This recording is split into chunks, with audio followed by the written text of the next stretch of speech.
Todos sabemos que estamos viviendo una crisis a causa de la pandemia producida por el coronavirus. Esta pandemia ha determinado que las autoridades de diversos países produjeran una serie de indicaciones como la distancia social, el aislamiento y el uso, como se ha denominado últimamente en nuestro país, del tapabocas.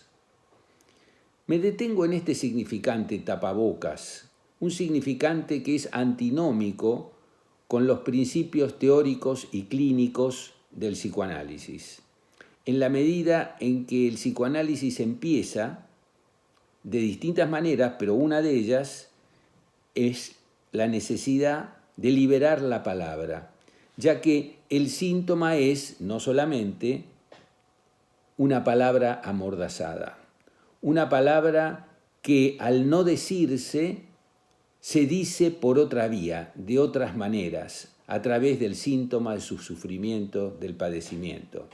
Entonces, la distancia social, el aislamiento, las distintas formas de control social, el uso del tapabocas, son necesarios en esta época para disminuir el contagio viral, sin duda.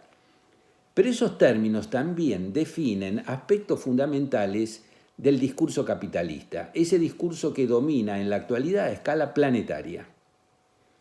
Un discurso que lleva a que cada uno individualmente esté empujado a gozar por una especie de superyo a escala social que obliga, que exige gozar. Cada uno solo con su goce es una fórmula posible para este hecho social característico del discurso capitalista. Si cada uno está solo con su goce, es al menos esto lo que se promueve entonces a escala social en nuestras épocas, en nuestro tiempo. Nuestra época ya no es victoriana, ya no es la época de eso no se habla. Nuestra época, por el contrario, es la época de eso hay que hablar, todo el tiempo. De eso debe hablarse, de lo que tiene relación con el goce y el goce sexual hay que hablar. No hay que omitir las distintas variantes de esa imposición del goce sexual. Nuestra época no es victoriana, nuestra época es la de Mónica Lewinsky, aquella mujer que arrodilló al presidente Clinton cuando lo obligó a confesar los secretos más íntimos de su vida sexual a todo el mundo por todos los medios de difusión.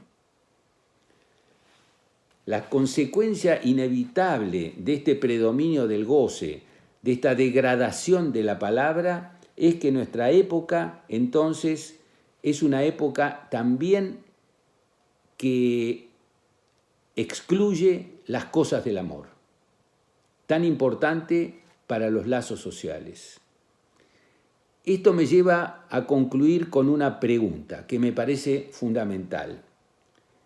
Una de las consecuencias de esta pandemia será el reforzamiento de este discurso capitalista con todas las consecuencias que eso puede tener, a su vez, en términos del incremento del aislamiento, del control social y de la vigilancia generalizada.